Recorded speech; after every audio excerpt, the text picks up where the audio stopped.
Маршал Дышук, Хамсартиля Хаджирхой. Доброго времени суток, уважаемые телезрители.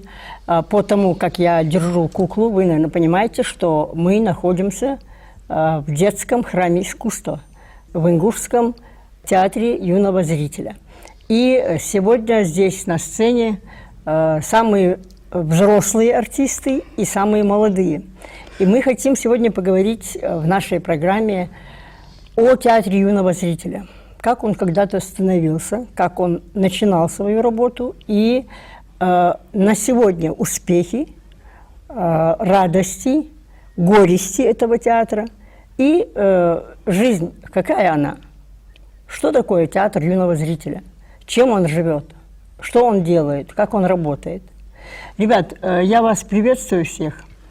И я бы хотела сегодня, наш разговор, сегодня, что такое театр юного зрителя, какие последних лет успехи у вас, и с чего вам бы хотелось, допустим, начинать следующий сезон, с какой, или это премьера будет, или это продолжение будет.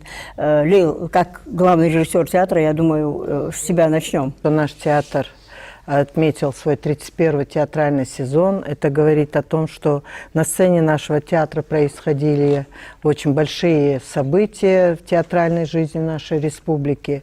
Очень много постановок, очень много у наших актеров наград.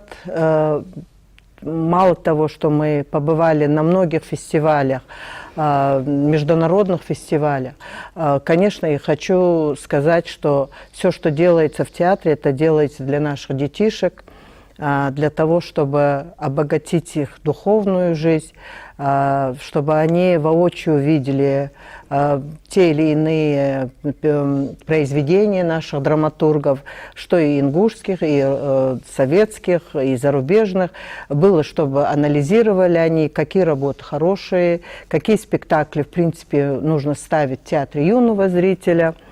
И в связи с этим в театре происходит такая, знаете, трансформация.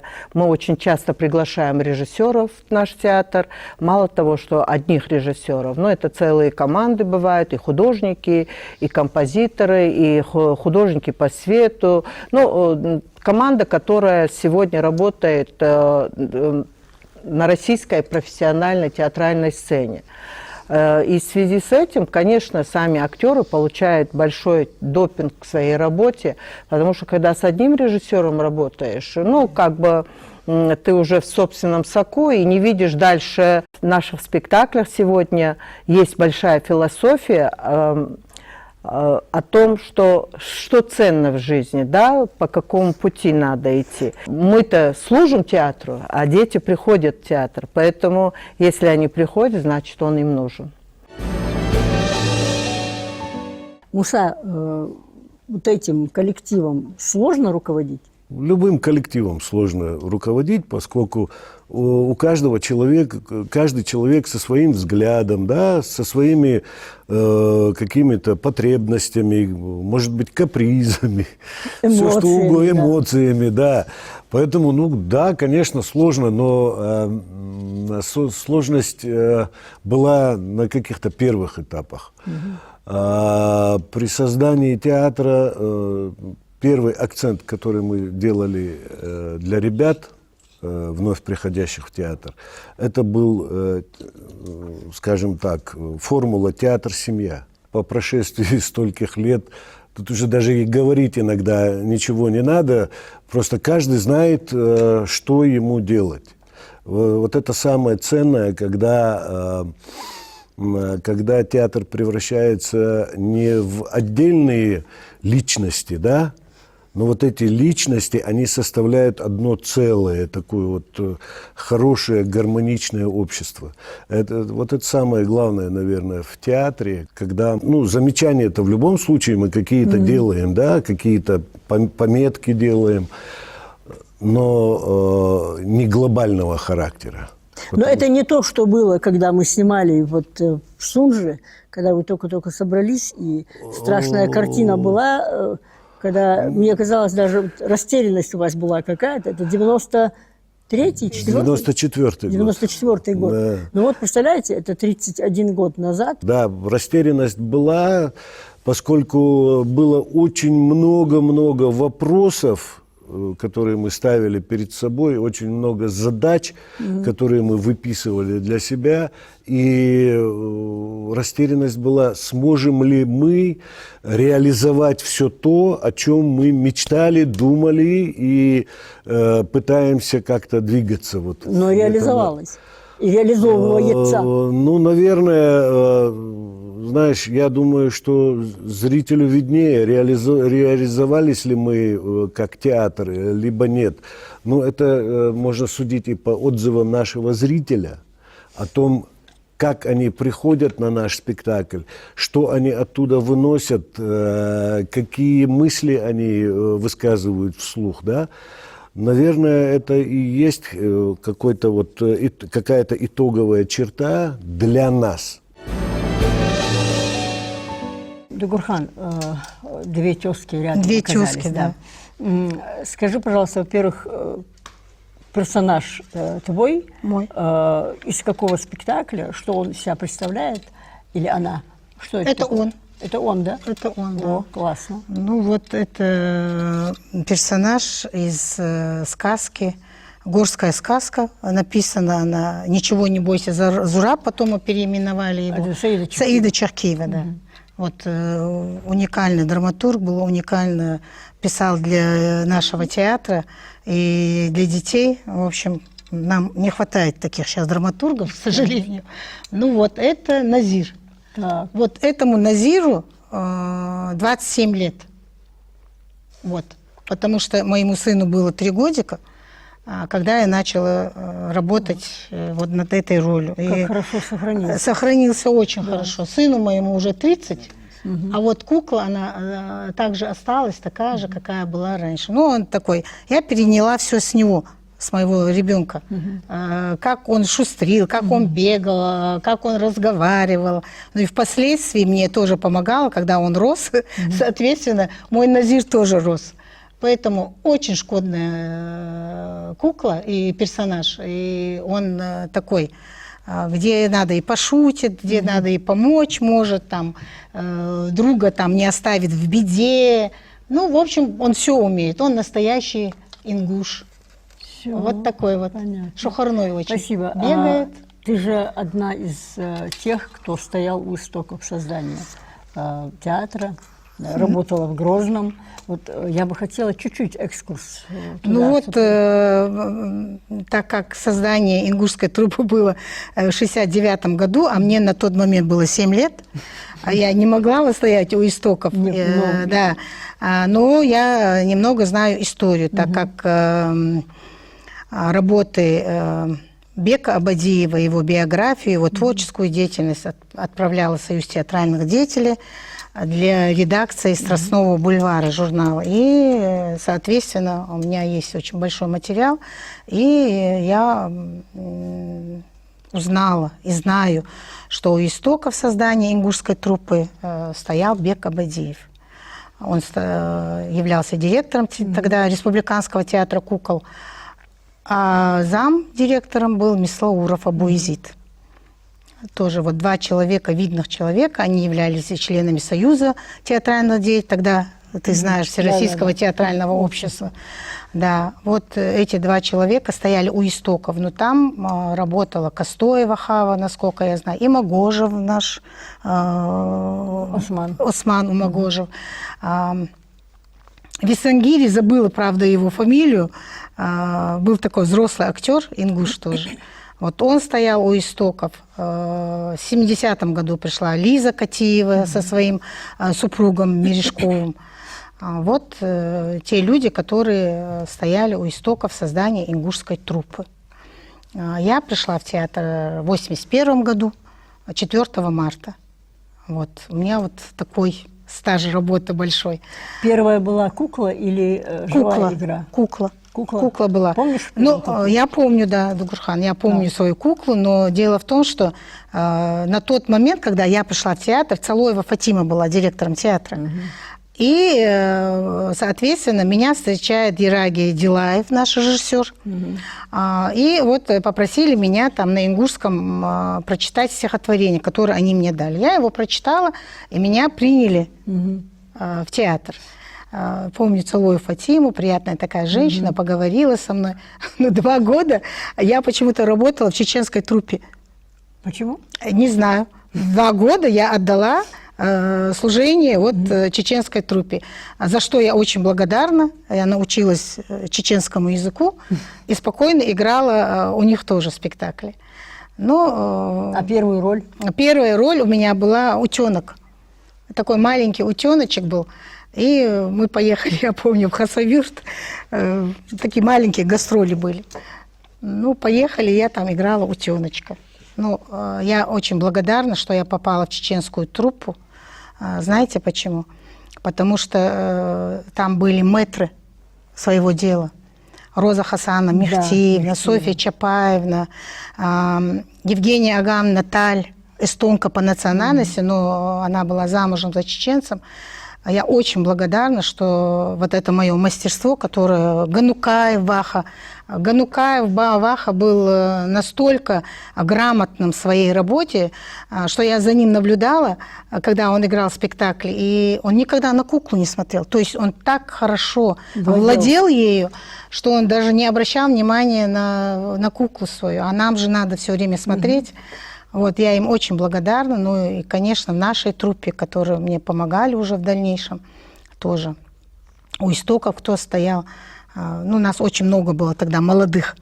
Но мне было всего 18 лет. Скажи, пожалуйста, вот эта рука должна быть, да, как я понимаю, да, определенная для того, чтобы вести куклу? правая. Вот чуть-чуть. В основном все владеют же правой рукой. Да, вот трости. Профессиональный артист, так. Пусть молодые меня слушают, никогда не бросают трости. Никогда. Во время спектакля они должны работать 2 тростями. Вот, а тут гапит находится, ты поворачиваешь голову, смотришь на кого-то, садишься.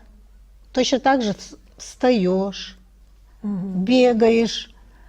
Некоторые молодые артисты, они вот оборачиваются. Нет, нас учили так. Один взгляд. Тебя зовет кто-то, уже достаточно. То есть ты знаешь, что кто-то тебя окликнул. Ну, куклы, они вот тростевые. Почему театр юного зрителя, когда выезжает куда-то, нам кланяются в пол? Театральной критики. Это единственный театр России. Ну, может быть, я кого-то не знаю, но мне кажется, это один театр, который владеет тростями. То есть эта система, она уже вышла. Ушла она далеко, потому что сейчас куклы легкие, матерчатые. Ну, я не имею в виду там марионетки, еще что-то. А вот тростевые куклы. То есть с ними сложнее работать? Очень. Очень сложно. Тут помимо того, что ты водишь куклу, помимо того, что ты придаешь характер, помимо того, что ты должен говорить, и все это. Вот с драмтеатра они всегда говорят, мы не сможем играть у вас. Я вот тоже думаю, я бы не сказала. Мы можем в драматическом театре играть, вот как я играю в русском театре, у меня несколько спектаклей там. А вот позвать их, они не владеют куклой. А долго приходила ты к тому, чтобы мастерством овладевать? Долго. Лейла меня ругала, что я руку неправильно держу. Мне все время казалось, что я ее держу правильно. Меня уже учили. У меня находится вот тут вот ладонь. Вот этот вот гапит, он должен упираться у тебя в ладонь. Если он больше, то это неправильно. Ты идешь к мастеру своему, и ты говоришь, вот мне надо, должен упираться вот сюда в ладонь. В ладонь стоит, это твои ноги. Нас учили так, что это наши ноги, вот рука, это продолжение ног. Вот этой рукой на уровне носа должен быть локоть, не выше и не ниже. Вот он. И ты ходишь чем? Локтем. Вот ты пошел.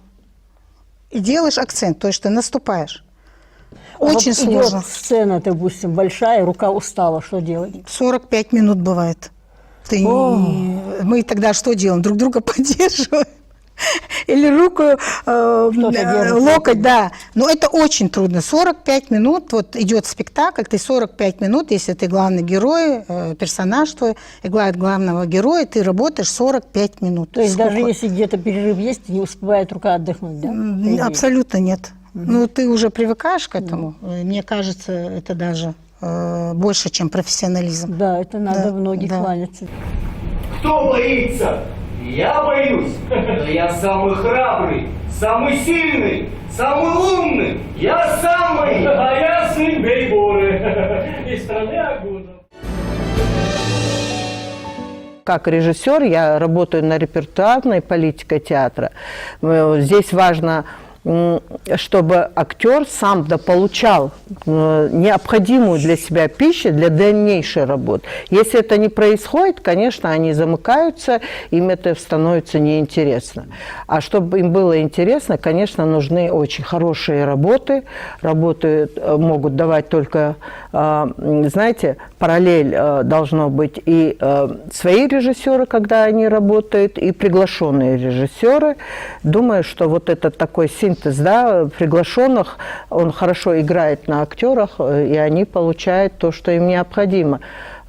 Есть ведь вещи, которые, ну, устарели как бы, да, мы в своей работе, а режиссер, который все-таки приезжает, а еще если они педагоги, это же такой колоссальный, потрясающий опыт для того, чтобы раскрыть те внутренние актерские вещи, которые, ну, как бы бывают где-то в уголочке, да, скрыты. Сегодня такая возможность у театра есть. И поэтому мы работаем вот над этим и в дальнейшем. Азмат, ты и в русском театре, и в ЧУЗе. Основной твой, как бы, родной театр – это ЧУЗ? Работаю в Русском музыкально-драматическом театре.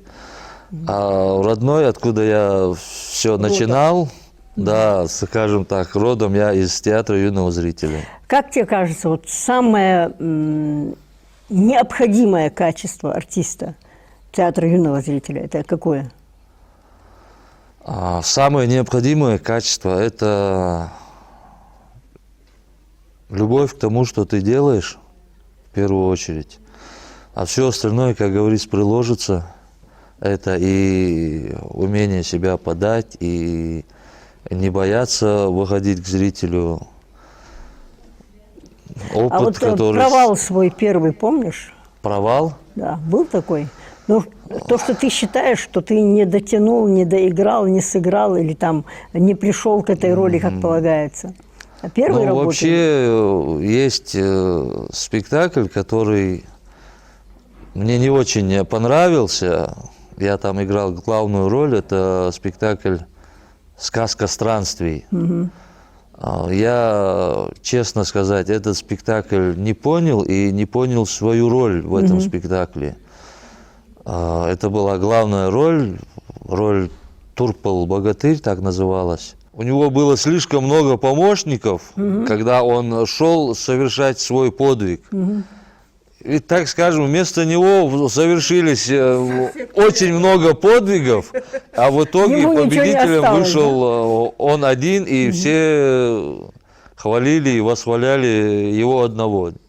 Хотя, ну так, наверное, и в жизни, в принципе, бывает, когда... Допустим, тот же театр выезжает куда-то, показывает шикарно спектакль, а все чествуют одного режиссера, да, допустим. Это тоже чуть-чуть неправильно, потому что режиссер без артиста и артист без режиссера, но они единое целое, и говорить, вот этот один человек сыграл гениально, все остальные плохо, тоже неправильно. Я знаю, что в любом театре есть театральные байки свои. Родные. Вот, что тебе сразу в голову приходит, когда говоришь театральная байка? Совсем недавно мы играли спектакль «Крысиный бунт». Там, ну, мощная, так скажем, сцена, где я говорю своему помощнику, я говорю, пошли слуг, чтобы нашли там какого-то негодяя. И там серьезные роли, серьезная подача, так скажем, лица своего. И после слов, когда я говорю, что пошли всех слуг, чтобы нашли этого негодяя, мой помощник должен сказать, у нас нет слуг, мы их прогнали. И он вместо слова «прогнали» говорит, мы их прогнили. Там, ну а держать серьезный фейс нужно, чего сделать практически невозможно. Я пытаюсь спрятаться, его сейчас, да, нет здесь, это Абиев Магомед, мы с ним вместе учились. Я пытаюсь спрятать лицо, чтобы зритель не заметил, что я раскололся. И слышу, он там где-то на заднем плане в голос смеются звукорежиссер, световик и все остальные от этого слова. Вот у меня была вот такая ситуация. Но ты сумел себя сдержать. Ну да, я там, секундный раскол был, но потом все-таки... Не всегда бывает, что они сдерживают. Да, собираешься и продолжаешь уже дальше. Что на сцене бывают большие паузы. Да, там остановиться невозможно, когда начинаешь смеяться. Да. Забыл текст актер. Бывает, что твой оппонент забыл текст, и ты вместе с ним тоже забыл свой текст и не можешь ему подсказать. И вы двое стоите и друг на друга смотрите. И это может продолжаться очень долгое время. Но как кому-то не надоест. Да. Но Вот зритель такое при тоже этом бывает. не должен понимать, чтобы... Ну да, естественно, Да. это нельзя показать зрителю. Другая ситуация бывает. Ну, когда с куклами за ширмой тебе могут показать листочек или слово какое-то вкинуть. Ну да. А тут ты не можешь это сказать. Сколько лет вы работаете в театре? 11 лет, с 2014 года, да. Первую роль свою помните? Первую роль я помню, это был спектакль, если я не ошибаюсь, «Сказка странствий», но там такой определенной роли не было. Я и в танце была, в общем, и маленькие куклы такие были, барашки, и вообще и основная работа, где нужно что-то поменять. То есть так как я только пришла, опыта еще было мало, именно вот в театре юного зрителя. Поэтому я играла, скажем так, несколько таких ролей. Наверное, ну, не такие важные, но на помощи как бы стояла. Ну, вообще в театре нет неважных ролей и ну, я пока, малозначимых, да, но первый сам по спектакль себе, это да. был такой, больше вот вливалась, да, вот. А вот это кто у вас сидит? А на это коленках? «Нана Нячи», это спектакль «Мичик» у нас, и там я играю вот с этой куклой мать, вот, и в этом же спектакле я еще играю барашка. В общем, у меня две роли. Вот такая интересная И как происходит мать. это переключение с матери на барашка или с барашка на маму? Ну, у меня там сын, медвежонок, вот, я вначале появляюсь с данной куклой, потом она уходит, да, там есть промежутки времени, где я успеваю взять и барашка отыграть, то есть весь спектакль, здесь я появляюсь 2 раза в роли матери в начале и в конце. А барашек у меня 2-3 выхода. То есть так получилось, что я успевала по времени. И... А внутренне перестраиваетесь в актерской игре нормально? Ну Получается? да, голосовой приходится перестраиваться, да. Здесь немножко грубее голос, так как она медведь.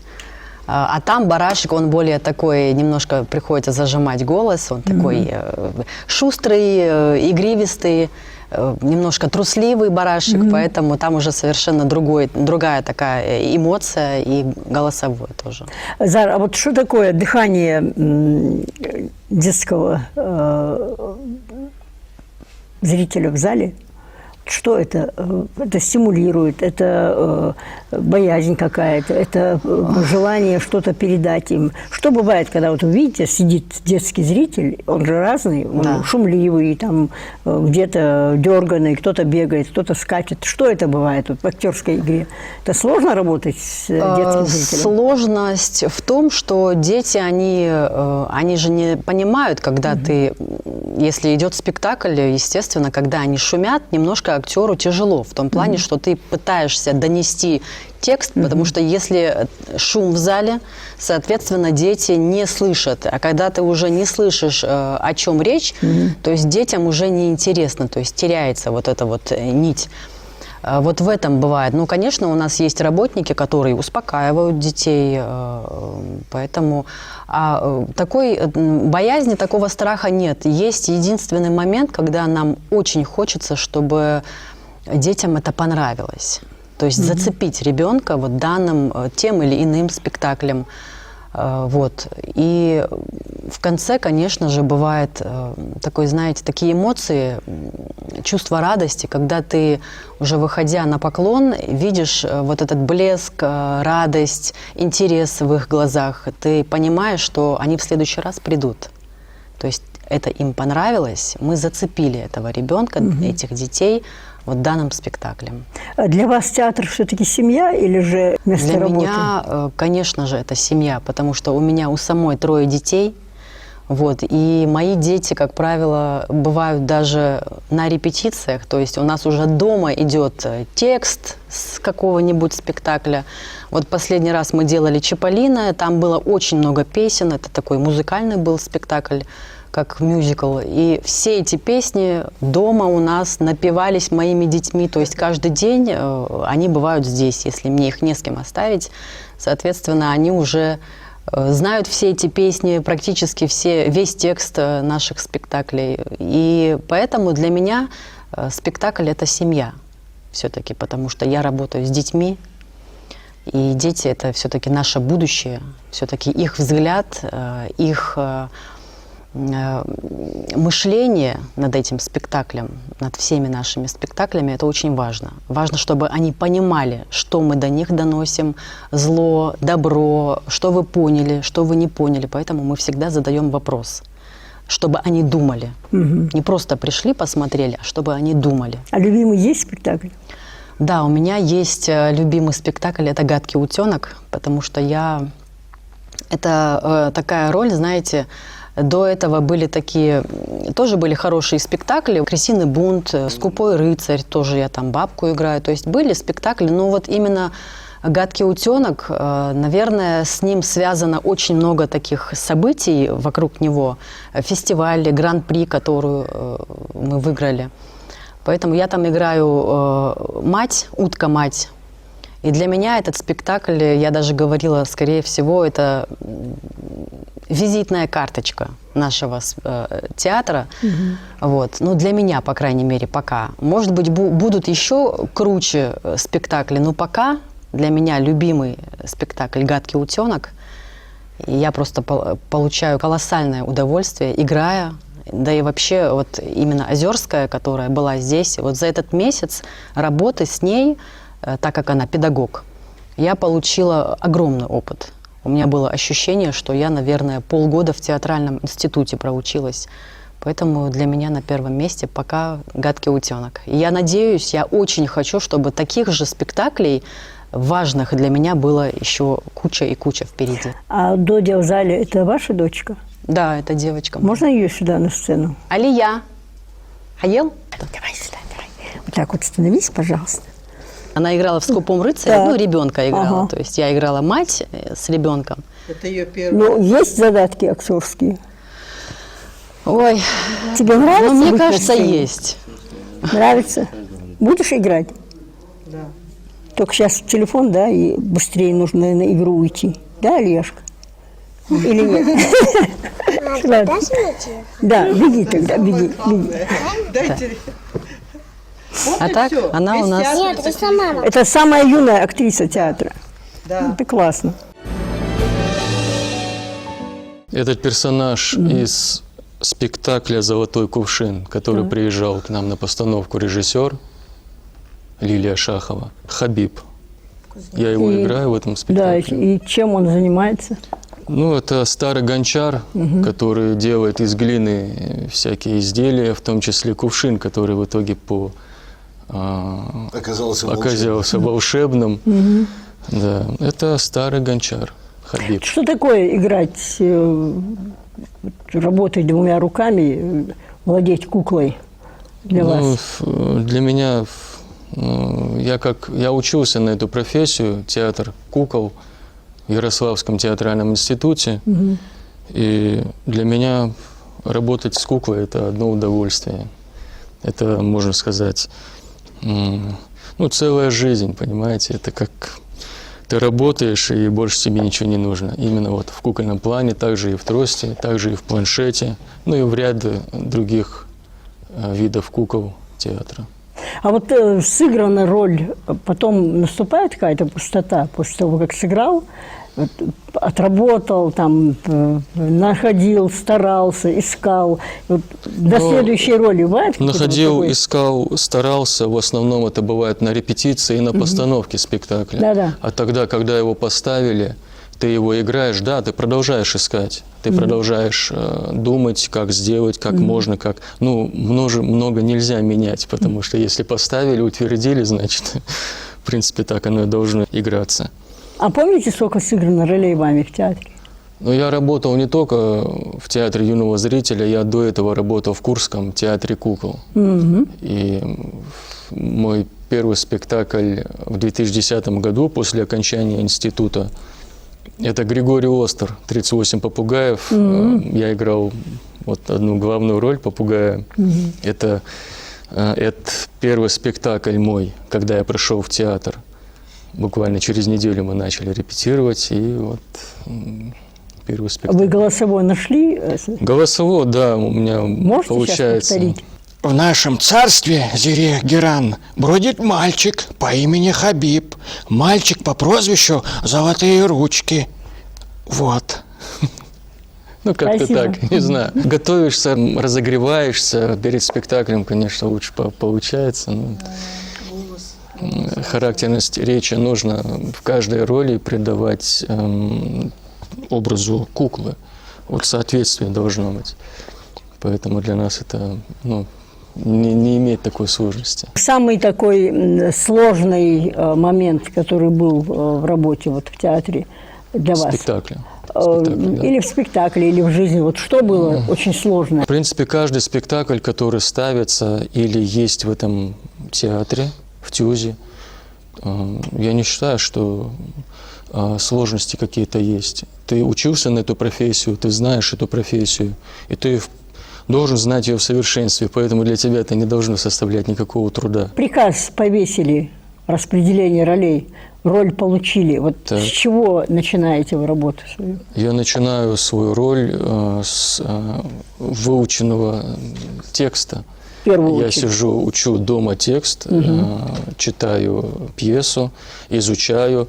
Естественно, нужно знать, это уже разбираем с режиссером, что сколько лет, возраст, кто он, то есть полностью узнать про свою роль, и уже потом начинаем играть. Когда мы уже конкретно знаем, что мы играем, уже легко и просто все становится.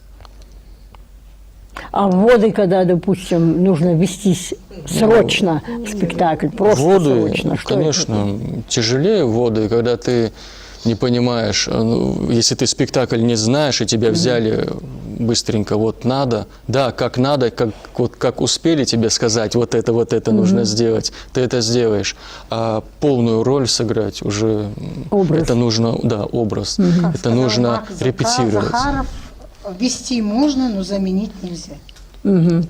Это нужно либо с самого начала ставить спектакль, чтобы я там был, либо не вводить. Что такое эта кукла не пережила, честно сказать. И голова отрывалась, и трость отрывалась, и хвост отрывался. Это во время игры? Да, И что? ничего. А как дальше работать? Одной рукой не приделывать хвост. Вот эти вещи происходят Во время спектакля. Голова отлетает, Да. рука. Ну и как нужно? Я просто обыгрывала, просто брала в одну руку и руку, ну, получается, и корпус, и просто хвост приделала. То есть это что получается? Вот, Вот так, у да? меня вот рука Так. и вот рука. Ага. Вот так я примерно держу. А потом у меня отрывается хвост, получается, он валяется там. Прямо зритель видит, что он валяется. Я беру его вот так и просто хвостом бинг-бинг-бинг. И все.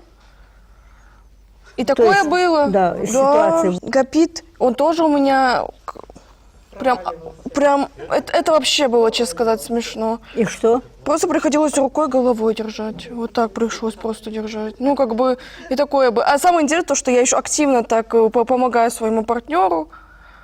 И в итоге, я не знаю, как этот день прошел, но это было очень смешно. Активности все слетает. Из-за активности, действительно. А персонаж откуда? Персонаж из «Говорящего кувшина». «Говорящий кувшин» спектакль. Лилия Шахова, режиссер у нас был. Никто не хотел эту роль, одна я осталась, которая ничего не сказала. Что сказать? Она спросила, кто какую роль хочет. Они все разобрали свои, а я просто сижу молча. Мне какую-то дадут, такую сыграю, в принципе. И Миля и Шаг, я такая, я вас понял. Это самая тяжелая роль для меня, честно сказать, была. Как бы именно мир животных для меня это самое сложное, ну, по моему мнению. А, в принципе, она меня спровоцировала, режиссер, а она такой режиссер, который вот делай назло. Вот я назло сделала, назло и получу, она утвердила. Я такая, вот что тебе мешало, говорит, изначально. Я такая, я не знаю, это сложно. И в итоге меня танцевать тоже заставили, слава богу, петь не заставили. Ты хочешь сказать, что слон наступил на оба уха и не поешь? Я не пою, но этот же режиссер меня в Чиполлино заставил вживую петь. Ну, спела же. Спела, Ну. спела, простите, извините. Ну, да тебе извините, а может, зритель принял нормально, мало ли что. А сколько лет ты в театре? С 2018 После колледжа, в принципе. Я отучилась в колледже искусств у педагога Хильга Фатимасхаловна. Вот. И я сразу же сюда пришла, получается. Подошла к Леле Гарихановне. То есть колледж – это абсолютно закрытая тема для куклы, да? Там Да, вообще- честно сказать, очень закрытая. Благодаря вот Дина Гарихановна меня учила, когда я пришла.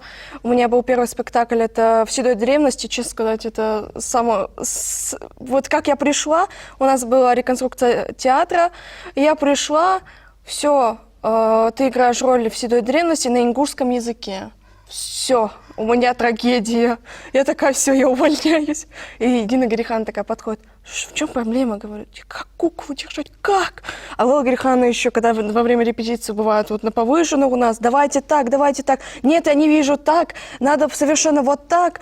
А роль-то играть надо. И, в принципе, вот Дина Гарихановна подошла, давай вот так, держишь куклу так, смотришь на нос. Я смотрю на нос, все равно ничего не понимаю. Две руки где-то, да? Да, все равно ничего не понимаю. Но, конечно, в итоге, действительно, мне потом Лела Гарихановна помогла, потому что это было ужасно, честно сказать. Со стороны я представляю, как это было. Но, конечно, в итоге мы спектакль сдали. Больше, конечно, паузы на моих сценах были, чему я была очень не рада, потому что я только пришла на работу, как бы никого не знаю, вообще не понимаю, что я тут делаю, в какой мир я попала. В принципе, у каждого своя компашка была, когда я пришла. Вот. И я такая сижу, гадкий утенок, действительно. Ну, в конечном итоге, вот, благодаря Дине Гарихановне, когда я только устроилась, я... Готова была бежать. Убежать, честно сказать, была готова. Но не в плане плохого, а в плане того, что все-таки тростевая кукла – это действительно очень сложно. Как бы, и когда ты только приходишь на работу, как бы, и сразу как бы только зашла и только вот играть роль, было сложно. Ну, не так я представляла свой первый рабочий день, можно сказать. Ну, а так, действительно, уже все.